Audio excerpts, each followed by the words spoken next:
আমাদের দেশের কিছু স্বামী আছে কথায় কথায় বিবিকে বলে চলে যাও।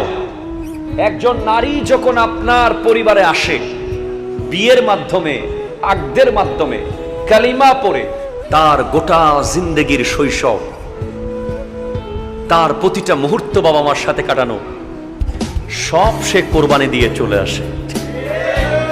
এবং আপনার ঘরে আসার পর সব নতুন মানুষ যাদের সাথে তার যুগ যুগান্তরে কখনো দেখা হয়নি, কোনো কথা হয়নি, কখনো কোনো পরিচিতি ছিল না, তাদেরকে সে নিজের আপন করার চেষ্টা করে, ঠিক কিনা বলেন? এবং সে সবচেয়ে বেশি আপন যাকে মনে করে সেটা হলো তার স্বামী। একটা নারীর যার স্বামী নাই, আসলে তার আছে বলতে কিছু নাই। আমি হলো বড় সম্পদ একজন নারীর জন্য।